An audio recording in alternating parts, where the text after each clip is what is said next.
Diary, hello from the cave. It's July 2026. We are looking at my new series called Budget Computing, and in this series we are looking at old stuff people have given me and can I make it go fast enough to be either resold or given away to somebody for computer use. This is an HP 223100NA computer. It's got a 2.5 gigahertz Pentium computer with I think it's 2 cores. It's over 10 years old. It does have lots of removable stuff. Unexpectedly, it has a removable CPU, but I've checked. This is a 35-watt CPU, and Auntie Google Gemini said if I put a 65-watt CPU in here, things could overheat.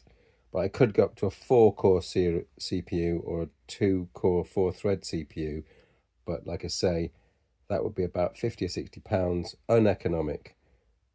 I have now got 8 plus 4, which is 12 gigabytes of memory. It came with 4. The 8 gigabyte DIMM I've just bought and inserted cost me £12, including postage. The Silicon Power 128 gigabyte SSD replaced the 1 terabyte spinning drive, and I've kept the 1 terabyte spinning drive for the old owner in case he needs to recover any files that he claims he doesn't need to recover, but you know, a month down the line he might decide otherwise. So there's a 1 terabyte SSD in there that cost me about £25. So with 25 plus 12 we are less than £40 of an upgrade, but that's still quite a lot given that the new system that I managed to get for them, including Windows 11 Pro, was less than £200, but that was just a very, very lucky accident. So we've spent let's say £40 on this. Let's boot her up. I have installed Arch Linux. Let's see what happens.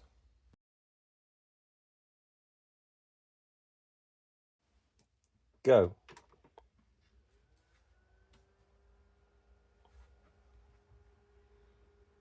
Refine boot manager. Press enter. Running Catchy OS because it's the Linux of the moment. Why not? I've never used really Arch to any degree. Booting.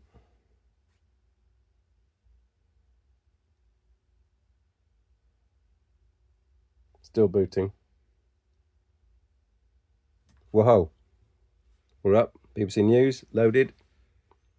So, how am I doing? I think that was pretty decent. Let's just see if I can move this window out the way. And you'll see that we have Celeron G1840T at 2.5 gig.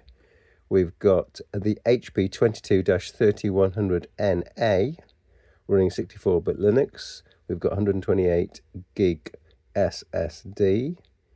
And if I do with Mr. Top, we have got 12 gigs of memory and we have got 8.6 gigs free.